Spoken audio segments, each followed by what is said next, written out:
there is a massive disconnect between what business is doing right now and what they should be doing. And a big reason for that is because we've always done it this way mentality. Whether that mentality is happening consciously or subconsciously, it is still negatively impacting your team, your organization, your business, whatever that may be.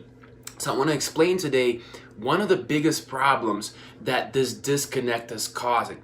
We all understand consciously when we say you need to play to your team members' strengths. You need to be able to put them in position where they're able to use their strengths in order to become better. Yet we do not do this on the regular basis as we are executing these tasks, as we're growing our teams, as we're onboarding them, as we're delegating. All these different things are not being done to your team members' strengths. One of the biggest areas where I learned this has to do with military. In the military and in business, we tend to do things similarly, but they should not be done this way. Military has a certain design. Business has another design. Here's where the separation occurs. In the military, when I have my fire team, 4 people in a group that are executing a specific amount of tasks. In battle, any one of those team members can end up going down, and another team member may have to step in and fill in their role. So they need to understand their duties. They need to be able to execute things at least an average within all these different skills that they need to have on that fire team. However, in civilian world and business, that's not necessarily how we want to do these things.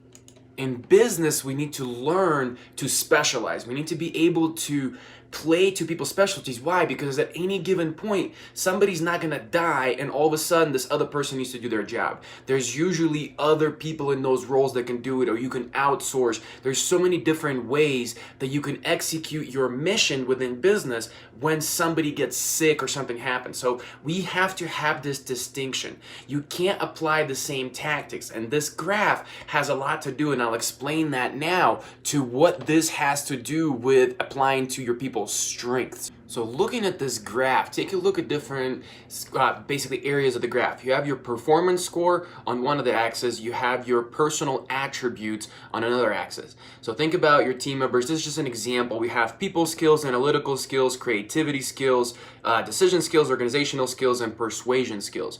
There's many different types you can obviously plug and play specific to your team members and your organization. So naturally in business, what we're doing right now, right? You have your kind of population organizational average. We look at your team members, many managers are making this mistake, and they're looking at where are they short of that organizational average. And they're trying to focus on bringing these people up into this area.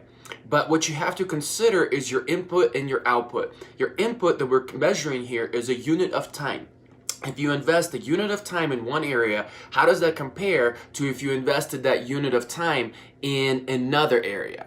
They are not going to be equal. With your team members' strengths and weaknesses, if you apply it to their strength, typically they're going to get a lot more increase in their output than they would from putting that into their weakness. Now, if it's a weakness that is required for their job, don't get me wrong, you have to bring it up. But often we're working on weaknesses that are not required, can be outsourced or delegated to other team members. This is a big problem with current management styles.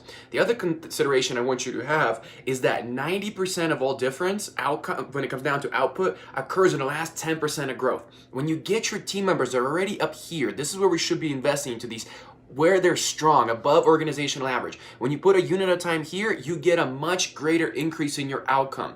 It's kind of against your logic. You're looking on a graph, well, there's more opportunity here, but it's not how it works. So really your goal is to get team members to 100%, maybe with just 1 or 2 things, and let somebody else do the other portions of that role. If you do this, you're going to unlock your team members' potential. You're going to let them get to a place where they become truly amazing. This is not just good for output. What does this do? This raises the bar for other people in that area. They're going to get by pulling other people with them, they're going to get better leaders, better managers, but also the team is going to improve overall. What this is also going to do is it's going to create more fulfillment for your team members. They're playing in their areas of strength. They're feeling like they're making great impact. This is going to improve your retention rates, the way that your people are talking about your company, and it's going to attract people that are qualified to work for you, but they're no longer choosing to go work an entrepreneur because now they're thinking, wow, all these great things exist here, and I get to play to my strength, and I get to do things my way. But that's another conversation when we get into results-based management and things like that. So guys, stop trying to always work on your team's weaknesses. Often, truly, because of this, we need to be able to work on their strengths.